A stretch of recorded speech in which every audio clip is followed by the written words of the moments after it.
purpose was to assess the experiences with and perceptions of campus climate, and we worked with, we assessed experiences of students, faculty, and staff, which hasn't been done before.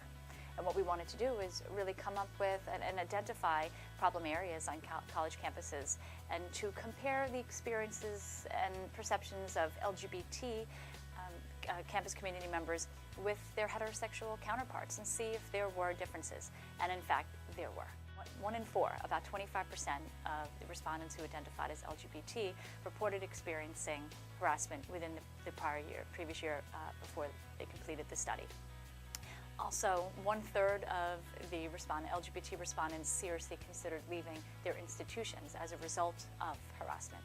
And the different forms of harassment varied anywhere from being targets of derogatory remarks, unsolicited emails, physical assault, threats of physical assault, fear of family safety, to cyberbullying and bullying. And that's one of the big differences between the 2003 study and the 2010 study, is the addition of the technology, cyberbullying. The findings were so powerful and were so clear-cut in the differences between those who identified as LGBT and those who identified as heterosexual or man and woman, that we were invited to visit Washington, D.C., the Capitol building, and testify before Congress in a congressional hearing the results. And that was for us to share the findings, share the clear discrimination happening on college campuses, and hope that it would be a call for action.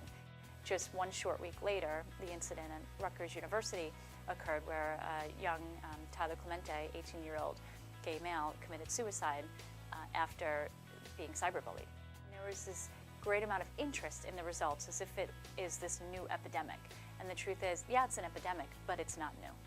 And what we've seen from conducting research now for just myself for 10 years and some of my colleagues for 30 years on this topic, that every few years when there is an unfortunate incident like Tyler Clemente, that this comes forefront to the media, and it receives a great amount of attention, and then it's forgotten.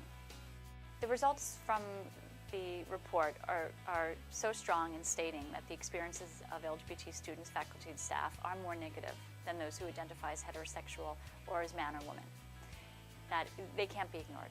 College campuses can't deny the fact that homophobia and heterosexism still exists.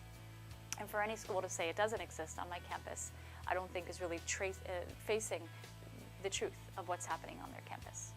The voices of 6,000 respondents say that it's happening, and we need to respond in a truthful, genuine way to those needs. I think that 7% of college campuses who have LGBT resource centers, it's a start, but that means 93% of college campuses don't have a center. In addition to providing resources for LGBT individuals on college campuses, I think we need to pay attention also to those who identify as heterosexual or not transgender or man or woman. And I think that we need to educate. We need to come up with programs that intervene early in the college career of students. Freshman seminar, come up with trainings for staff, faculty, to create trainings and opportunities for dialogue, for difficult dialogues.